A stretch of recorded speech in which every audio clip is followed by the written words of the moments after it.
students, and we are not really creating an environment that for those students of color to succeed and to be successful. So that's sort of the aha moment to think about what can we do as a department under the umbrella of the BMCC mission and strategic planning priorities. We figure out that this will be the class that we want to focus on, since it has such a broad reach for the students that we can really make a difference. So I, as a department chair, made this a priority, and I put together a core team of faculty members trying to see what will be the best approach to revamp our Speech 100, not only the material that we're using, but also the way we're teaching Speech 100. So we narrowed down on three major aspects that we want to revamp.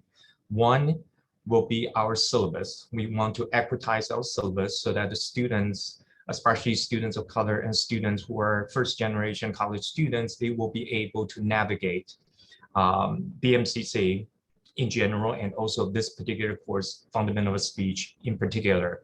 The second area I want to focus on will be to create an OER textbook for our students.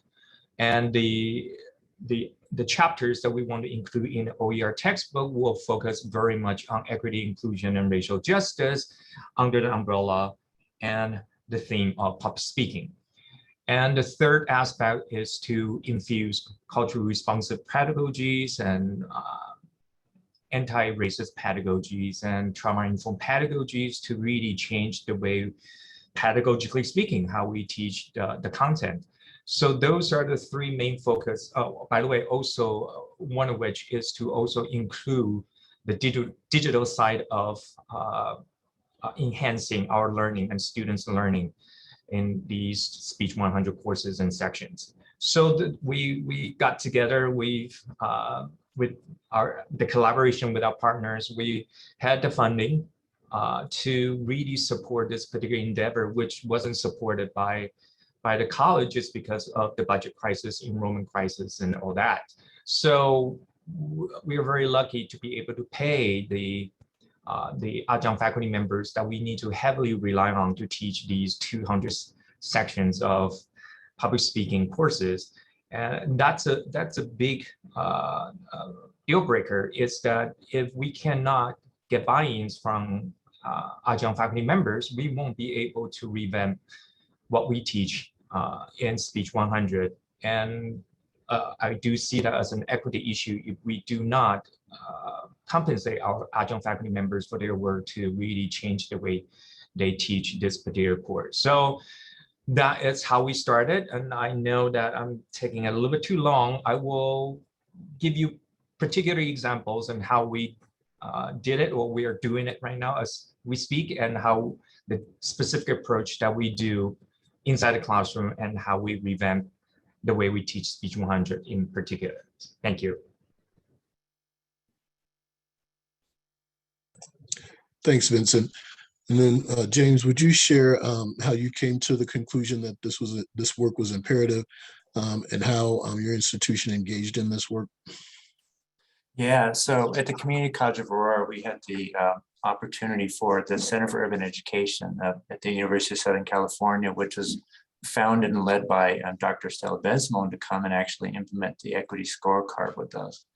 And that was great because they were able to help us really make sense of a lot of the data that we were finding. So just some sort of quick background of what they do. They don't come in and tell us what we're going to find, and they don't tell us what we need to do when we find it, because they would argue that the context of your institution matters a lot. So what they ask us to do is to really study the context of your institution, and to do so with a race-conscious lens. And so, for example, starting out with data, and we took a look at disaggregated data of the entire math sequence. We had 4 math courses in the math sequence, and we could see the success rates of each broken down by race and ethnicity. We could see the proportionality of where students placed. So at our particular institution, Black and African American students were very much overrepresented at the lowest levels of developmental math. And as you go up to the sequence, you start to see that number decrease. So not only were we seeing disparities in outcomes, but we were seeing disparities in terms of, where students were placing. And that was a very overwhelming kind of feeling to see that, and just thinking, how do we take this on? It's just, what do we do? But working with them, we were able to figure out, well, how many students does this mean? Can we actually put a number on it? And when we did that, we actually found we're talking about less than one student per course per semester for the most part. So that allows us to take and actually think about individual students. Another thing that was very important was the idea that when we actually took a look at the data broken down by individual instructor, we found instructor for whom these disparities didn't exist. And we didn't know that.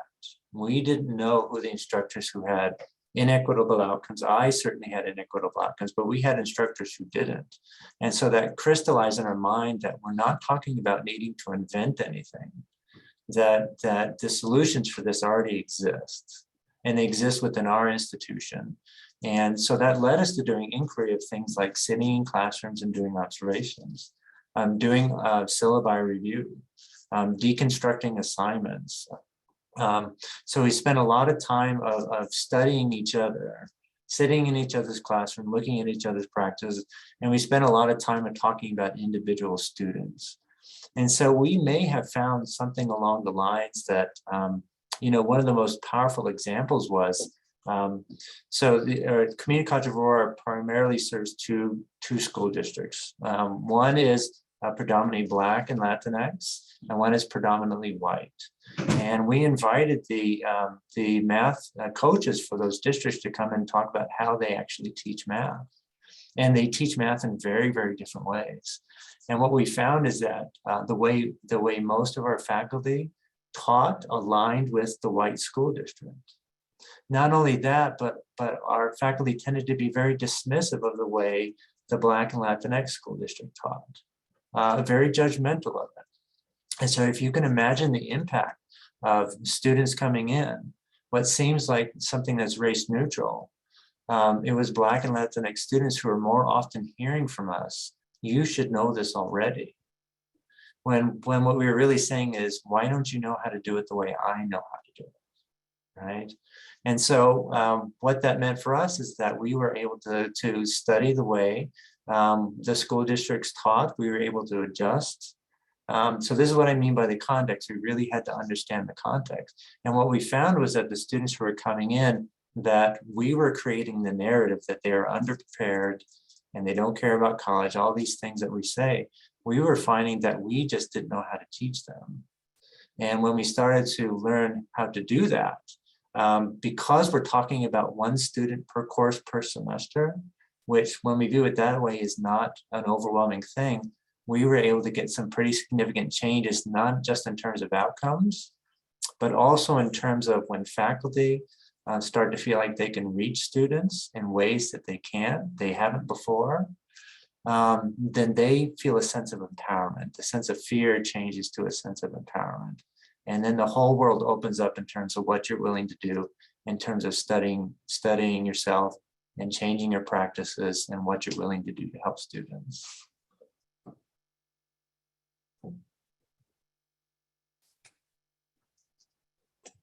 Thanks, James, for sharing that. So we're going to take a couple of moments and I'm going to turn it over to Vincent.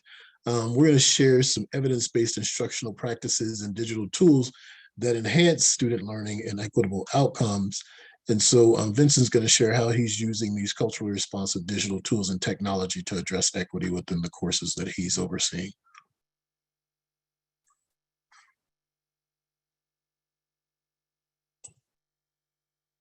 All right, so I'm going to share my screen so that you can take a look of the equitized syllabus that we put together. We put together templates so that faculty members can take this as a template so that they can tweak it how they think that will be useful for them. I hope that you can all see my screen.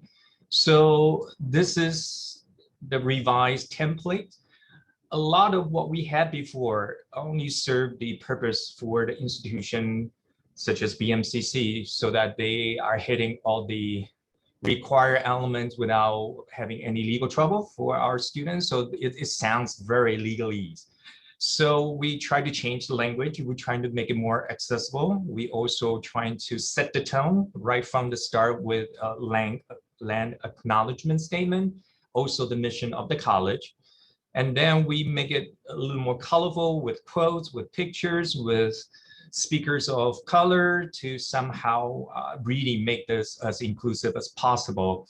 We set the tone also with our introduction of the faculty members and how they see themselves as an educator, how they want, we are here to help our students to be successful, and how we teach our class and what will be our priorities. And for me, I made it very clear, equity, inclusion, and racial justice will be how they should frame all the presentations and how they should start thinking about what they're doing in this particular course.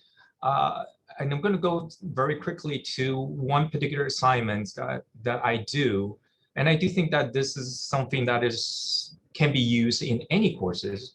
And this is just a very, very nicely and meaningfully prompted introduction.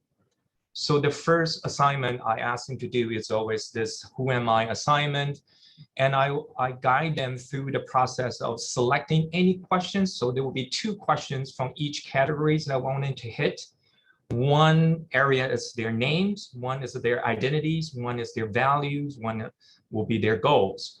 And these prompt questions and these prompts will really help them think very clearly what I would like them to share. This usually will be either the first day or first week of the class.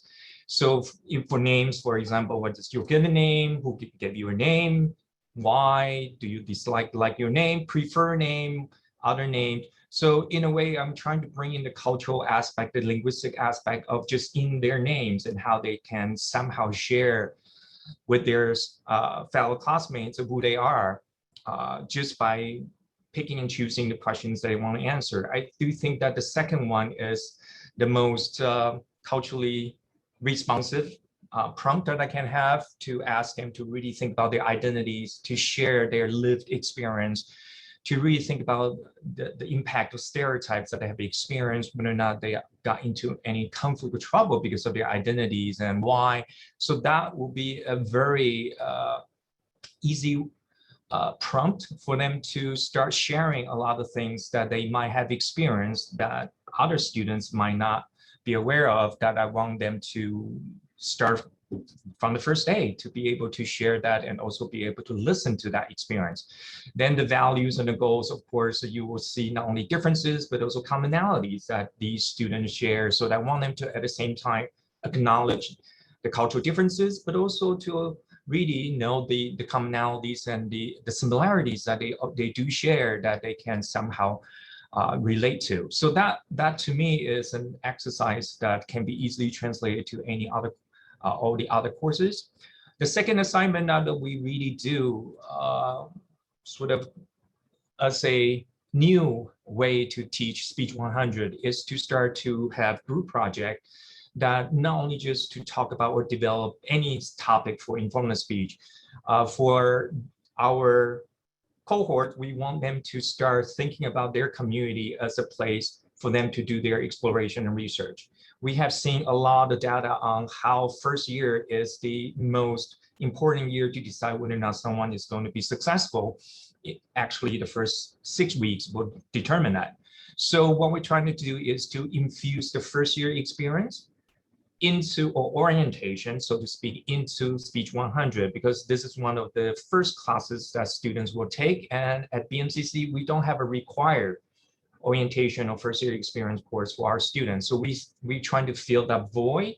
And I do think that this is also a good way for these students to get to know their campus.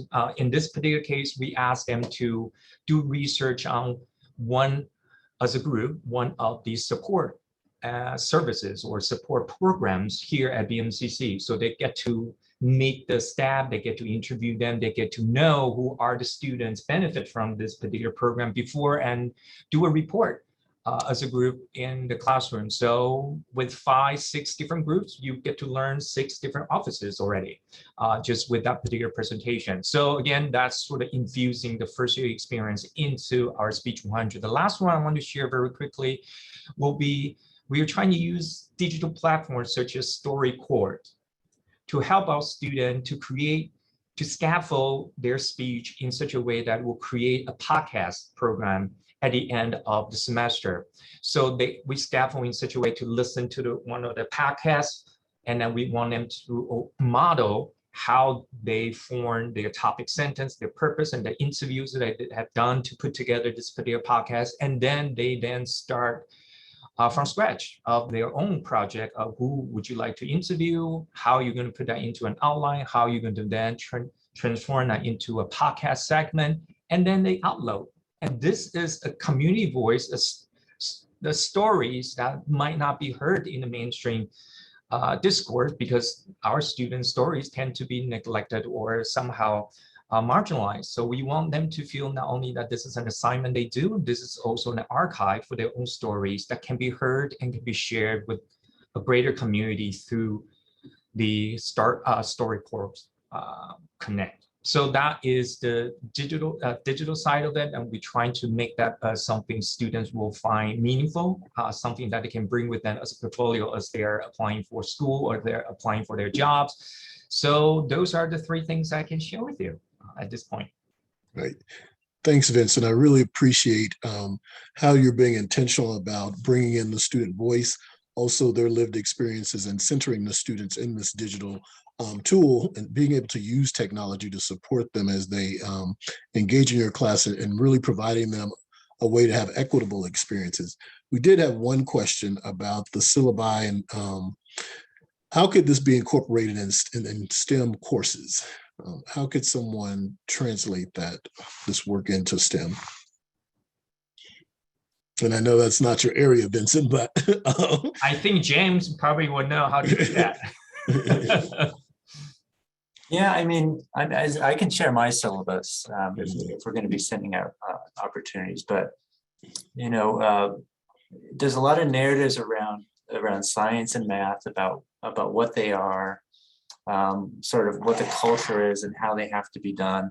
And I think, you know, I got to the point where I sort of started just experimenting. People say that you have to have all the rules down, you have to have structure, you have to have all these things. And I was like, well, what if I just take all of them out? What's going to happen? Are things going to fall apart? And they didn't fall apart. And so my syllabus is, it's much more just sort of very broad. It's just explaining this is what the learning process is going to look like. This is my role. This is how I'm going to support you. You are going to be the most important thing in this class, which means that if you have any question at all, I'm going to answer it, even if that means we don't complete everything during the day, which is a narrative that math faculty keep saying, which I don't have time for this because I have to get through the content. And so that was sort of the experiment of it. And just trying to approach students in a much more humanized way. And what I found happens is you have to make sure that you do establish routines. The syllabus doesn't necessarily establish routines. It may name routines, but it may not establish them. The routines have to be things that students buy into, that they feel it's not busy work, that they actually get value out of it. There's got to be feedback. I mean, there's got to be all these things that happen to it. But I found that investment in the very beginning of the class, as Vincent was talking about, the first 6 weeks, an investment in time and energy and just slowing things down and working with students pays dividends in ways that makes the class work really, really well for the entire semester. Great, thank you. And Stephanie, you had an example you would like to share in regards to using digital tools and technology. Yeah, if we can, Eric, if you can just put up that next slide there that I had for implementing evidence-based instructional practice and digital tools. So, you know, one of the things that came out in, I did a study inspired by Ladson Billings Dream Keepers. I did Dream Keepers at the Gate at the, you know, community college, is, you know, it's this sort of like what's in your mind affects all aspects of course design and facilitation. So Ladson Billings talks about these common conceptions about education and shared visions for students. And I think, our other panelists talked a little bit about some of those dynamics.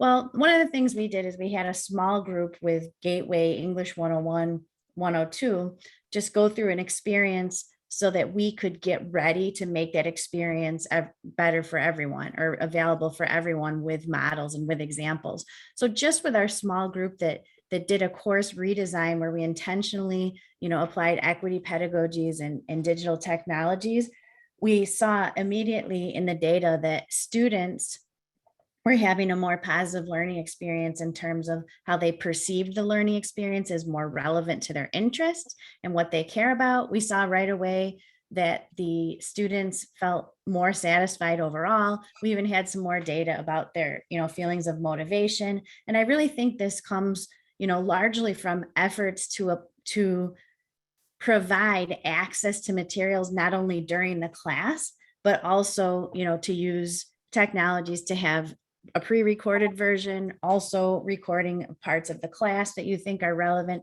things like that. So again, it shows that caring. So this is an example of, a model where we went through, a process of studying the literature, applying the strategies, pulling out all the stops with digital technologies that we thought would be useful for students. But I think overall, what the students experienced is, seeing instructors that were making it transparent how they created the learning experience and why they were doing the things that they were doing to try to help and support the students. So I think that made, the biggest difference. So now when we move on with this Equity Teaching Academy, we have a model for, I mentioned the Applying Equity Matrix. That's where faculty can develop ideas around the themes that are as unique to them as individuals, but they still correspond with those themes. So they'll create an action plan for their course. Then we have assessment tools they'll use during their course to kind of see how students are responding to different learning moves and, what's clear to them and what's not. And then, assessment post-course. So faculty are going through creating that action plan with the Applying Equity Matrix themes. Then they are, sort of explaining to students explicitly what is the learning experience that we've created for you and why are we doing these things.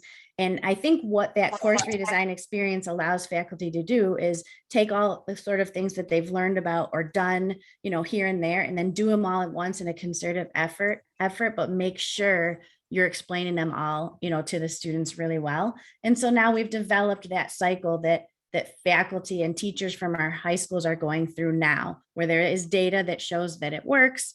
There are recommended, strategies and approaches, but people should customize those in their action plans. And then, like I mentioned, we have a course review process where, you can, with a peer coach, go through and determine, how did I respond to, all these areas and sections. So when we send out the ATD materials after this presentation, I'll make sure we have links to all those, because I know I'm getting a lot of requests for those tools. But yeah, we were astounded by the data, essentially, that it came down to the people. So it was the hearts and the minds of the people, not specific strategies. And what you can see from even this first small group go round is that students felt that. So I think that speaks a lot to what James is saying, is it's purposeful. That students understand the learning experience you've designed for them. You're coaching them on how to engage, but overall they know that you believe they can succeed, and you see education as a public good in which we should provide them with what they need to succeed. Great. Thanks, Stephanie. And this is a great transition to talking about how data can support faculty and instructors in authentically engaging in equitable instructional practices. And so I'm going to ask James and Vincent to share how they've used data to inform operationalizing equity within their departments, and then implementing culturally responsive, affirming, and validating teaching and learning through the use of data. So for BMCC right now, we do have an office, institutional research office collecting data, but for the past decades, I've been here for quite a while, I haven't really seen data that is very useful, course specific data that can be translated into some real initiative that we can go after. So pleasantly surprised to have this opportunity to collaborate with the RPP project so that we will have data collection that can be geared towards what we want to find out and the numbers, the questions that we want to ask in the surveys that we want our students to fill out. So that was last semester. We were teaching Speech 100, 102 the way we have been teaching for decades. And we collected data last fall. And this semester, we revamped not only the OER we have created for our students, the equitized syllabus that we implemented, but also the new pedagogy that I'm going to share hopefully a little more with you. With those, we are going to collect another set of data. And my hope is that we will see a dramatic improvement, especially narrowing the achievement gap between our white students and students of color. And I'm in the middle of it, so I don't know what the numbers will look like. I'm hopeful that it will be something that can give us some kind of leverage and support, not only within the department to say that now we have 20 faculty members in this cohort. Next time, we want to expand this to even more faculty members to join us for our efforts to revamp how we teach this class. So to me, as a department chair, the data set will be very, very important for us to convince other faculty members to get on board to have their buy-ins. I also see this as a way to share with other departments to see whether or not this is something that they can do as well within their departments. Hopefully, this will be a college-wide initiative as a result of the strong numbers that we can produce with the data we have collected, very specific data to indicate what's needed and what we can do to change that. So for me, I guess you guys have to come back next year so I can share my numbers with you. But yeah, we're hopeful. Great. Thanks, Vincent. I think it's really important when we think about collecting data, what data are we collecting? Are we disaggregating data, but also making sure that we're getting the student voice and collecting data in regards to how students are experiencing the change and the way we're instructing them in the classrooms. And so thanks for sharing that, Vincent. James, we have a few minutes, if you wouldn't mind sharing kind of how you've been using data at within the math department at the Community College of Aurora. Yeah, and I think it's important. I see there's some questions about the link to get my syllabus. I can put that link in the chat now. I think that should be okay. But I think it's really important to be clear about what role the data plays. And the data that we get, I think one of the most powerful things about it is that the data can act to contradict the narratives that we hold. So for example, the data that we get that Mr. Bogdanovich is students, he did not have equity gaps within his classes. And so that told us that, okay, well, something's going on with that class. It disrupted the narrative we have that we've got this overwhelming thing that we have to do to be able to address inequities. We didn't have to. I think it's important to, with the data, that you get down to the actual student level. So again, this idea that for most people, no matter how large the equity gap, we're talking about less than one student per class per semester. And so sitting down and let's just start having conversations about students. I remember doing that with some faculty, maybe in the third week, and having conversations about, okay, who's doing well, who's not doing well. What might we do to be able to address that? And so it can be as simple for some people as just going and having a conversation with those students, which seems like an easy thing to do, but it wasn't necessarily happening in the way we thought it was, meaning that what we thought we were communicating to students was being heard in the way that we were intending it for it to be heard.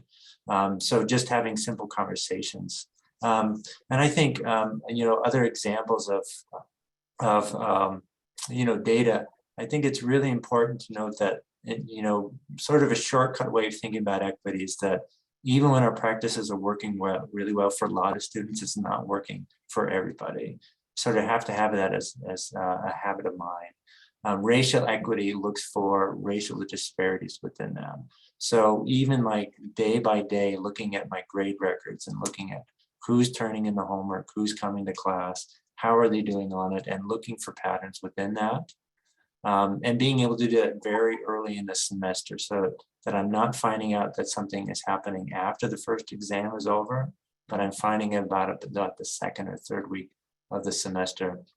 One other thing that I wanted to point out, as far as narratives go, it was a very common narrative at my institution that addressing racial equity meant lowering standards. That by the math department addressing racial equity, students will be less prepared when they go on to science courses, when they go on to business courses, all those courses that have math prerequisites. And it was a narrative that was taken for granted. It wasn't something that there was actually evidence that suggested that that was actually true. So we were following students from our classes. We're seeing gains in our classes. We're following them to their science classes, business statistics, economics courses, to subsequent math courses. And we were seeing, for the most part, we're seeing increases in our students' ability to be successful when they go on. And the value of that, like I said, is to counter that narrative that's just taken for granted, that the work out of equity means that we're lowering standards and in some way creating harm for students. Great. And James, just quickly, if you could talk about kind of the implications when we think about sharing data with faculty, what was your experience with that? I think, well, that was another narrative that I remember sharing the idea, and it was the provost for one of the universities, and Estella Benson one happened to be there. And I said, I'm going to do this with individual faculty. And the provost said, you can't do that. It's not going to go well. And Estella was like, I think you can do it. And so we did it. And so there's fear with it. It can be hard to see your data, but you know, being able to work with them. Okay, so what does this data do and what doesn't it do? It's really just talking about, for these particular classes, for these particular students, this who was successful and who wasn't. And it doesn't answer any questions, and it only asks us to ask more questions.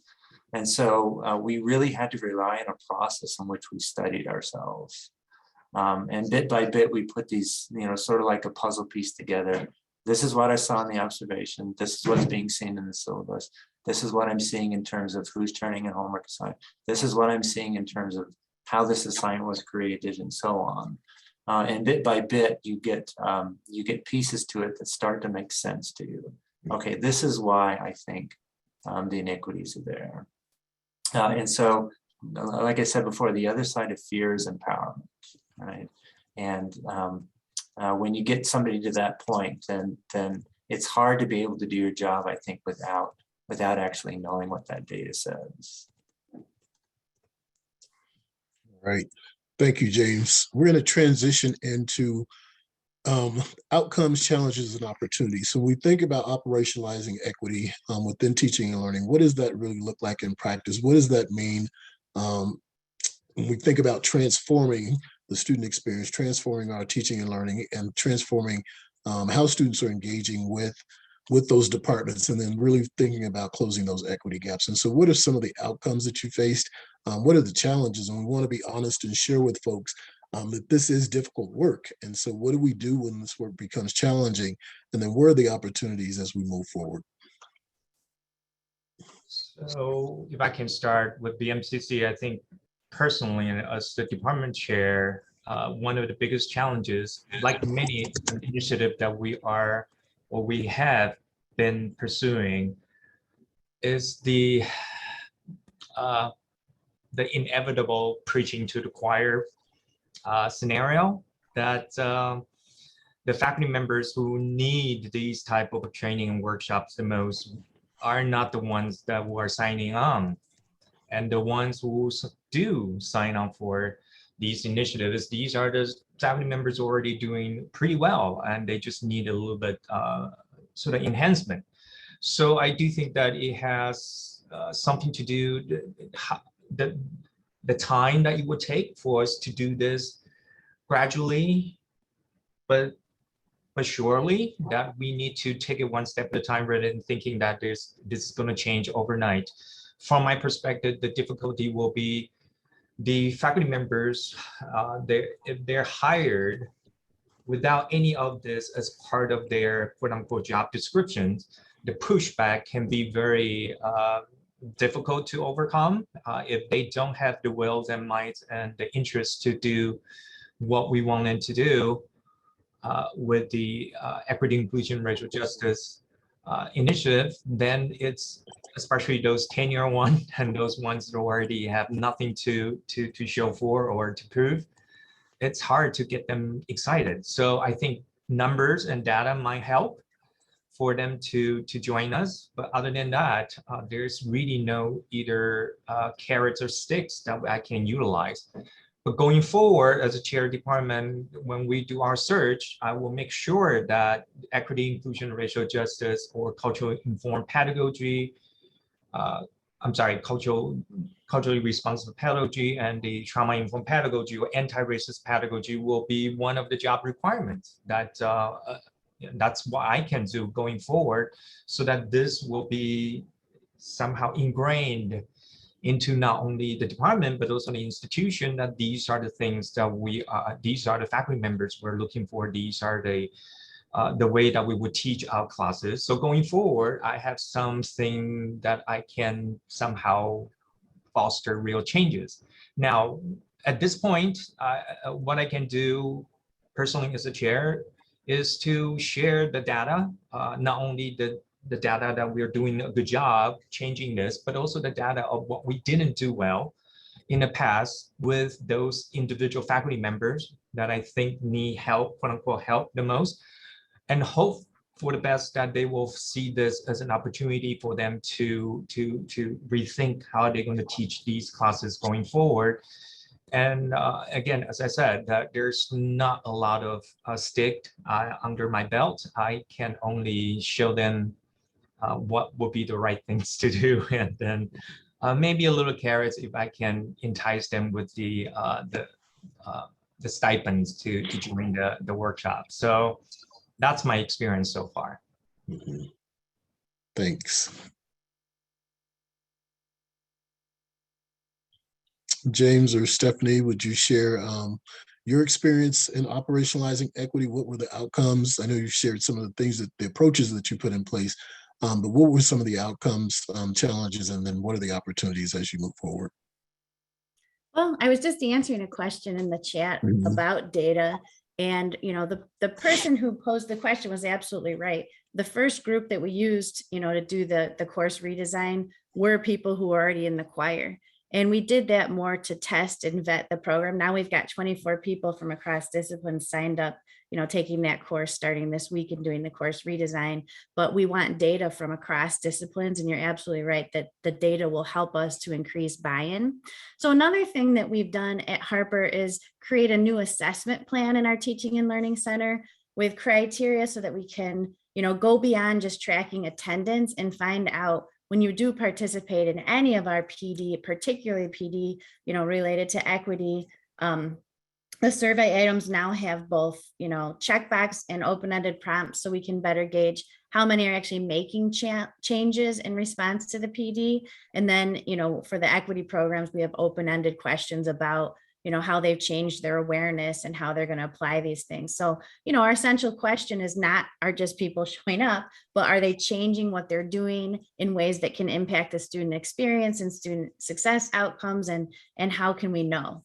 So I think, from our first go round of, people taking the Examine and the Reflect course in the Equity Teaching Academy, we had people talking about having a greater understanding of the framing that keeps inequities in place. We have people talking about how, they increase their ease at discussing equity issues in their classes where they're teaching, so and 100% agreed that, they'll apply what they learned, in their classroom or program or service area. So, we're seeing good outcomes.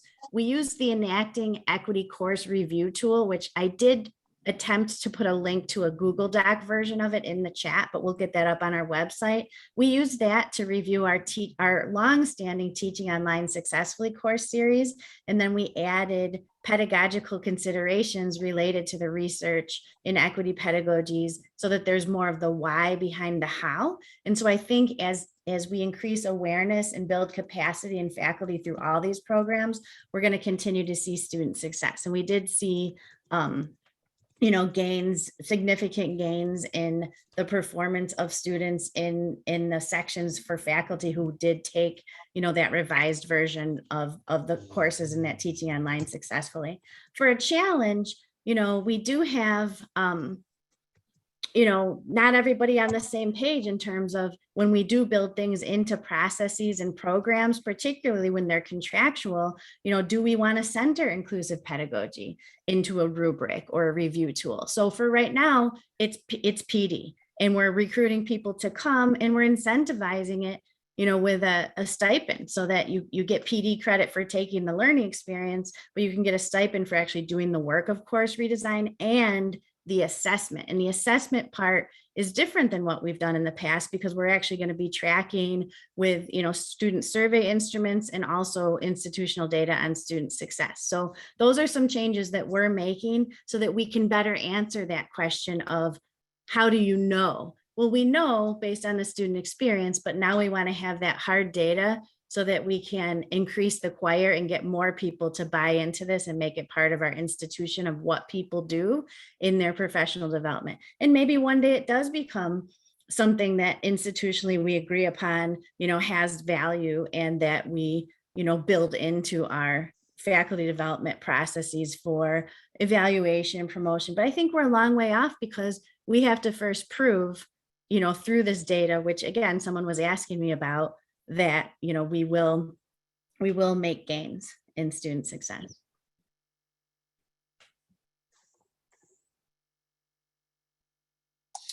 So if I could talk just for a moment about some of the outcomes. I mean, I don't want to make it sound like this was something that happened overnight. This was the year by year of very much an iterative process, but where we're at right now, we have about 95% of our students are testing directly or placed directly into a college level math, often with a co-requisite.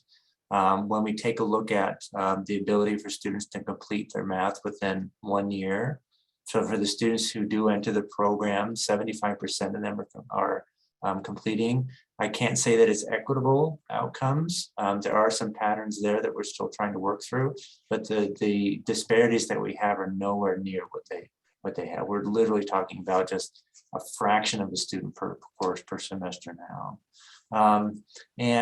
We have also followed the students when they go on to subsequent courses as well, and they tend to do very well in those classes, often better than they used to do before the redesign for the course.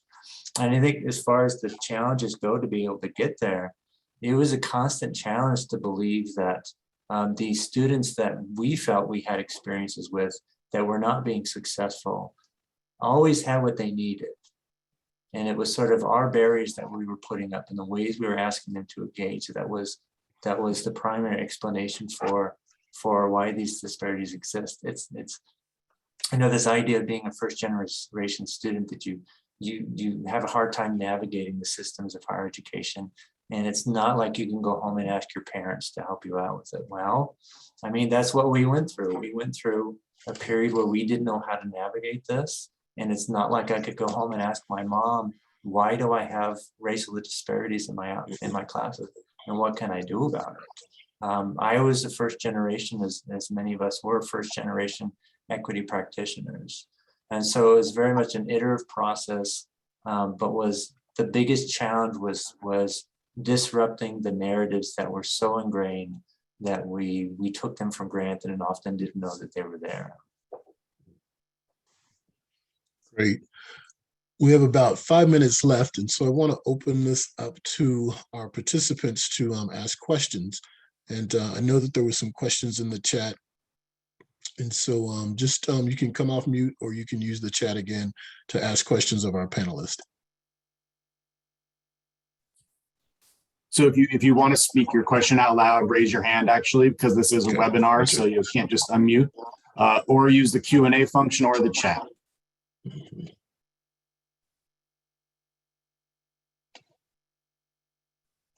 There is a question in the Q&A section. I'm not sure if it was answered there by Deborah Armstrong asked, has any research been done on long-term that you know of that you can refer to? I think Stephanie, touched on this, but does anyone know of any long-term impact on equity-based teaching?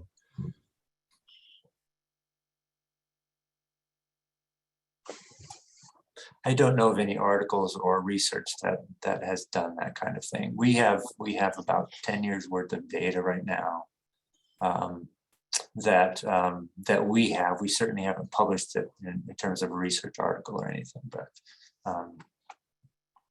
I did share a little bit about some of our outcomes. I think it's a huge question, and it really depends on, which theme or aspect or branch of the research are you looking to study. So for example, we did an entire retreat on the transparency and learning and teaching framework, which there is quite a bit of data that shows specifically for systemically non-dominant students that using this approach where you really clarify the purpose of what they're supposed to be doing and the tasks that they need to do to engage in the learning experience that you've designed for them, and the criteria of, coaching them on how to be successful and what that looks like. So I would say that is, an outstanding example of how some of the same principles of culturally relevant and responsive teaching are woven into research that has hard data and specifically targets, minoritized students, but is great for everyone. And then I would also refer to the book, How Learning Works. So somebody's going to post it in the chat, I'm sure, because it's been a very active group. But, that book also talks about how to increase motivation for students through that transparency. So they're really closely connected.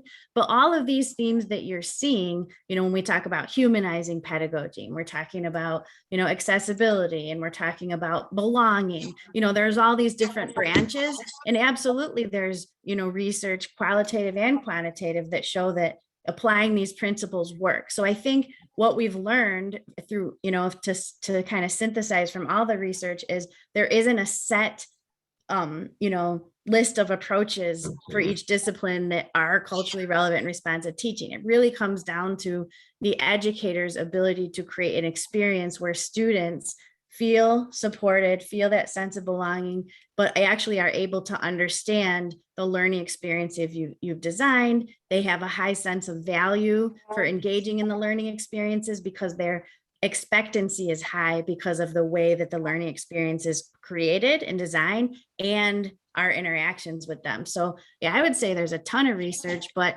in order to drill down to what specifically you're looking for, you're going to want to search based on those themes. So that's why even in the Applying Equity Matrix, it's not connected to any specific person's research. When you look at it, it's actually just faculty coming together and saying, these are strategies that really seem to work for my most vulnerable students.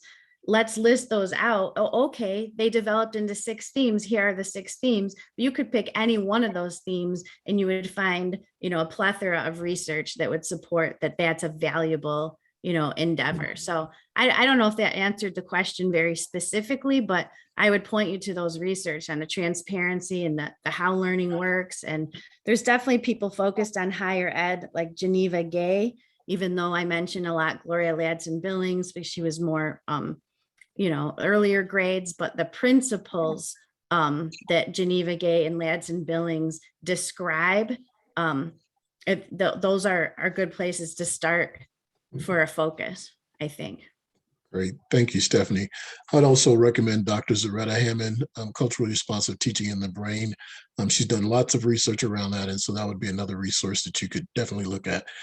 So we're at time, and so I want to say thank you so much to our panelists, Dr. Stephanie Whalen, Mr. James Gray, and Dr. Vincent Chang.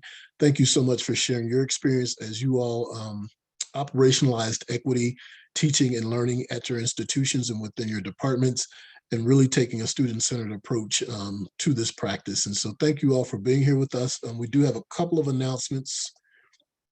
Eric, if you could share those announcements with us in the slide deck.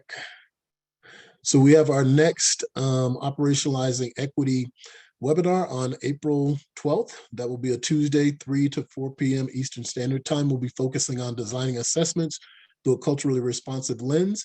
And then I'll share some other events that we have that ATD will be providing as well. So here are some upcoming events. We have our Equity Institute, which is March 31st through April 1st, and that's Leadership for an Inclusive Campus. And then we have our Teaching and Learning Institute, which is going to focus on being an equity-minded educator, April 20th through the 22nd. And so we hope that you will go to the events page and register for these events. The webinars series are free, and then you would just need to get registered for these upcoming institutes. So thank you all and have a great day.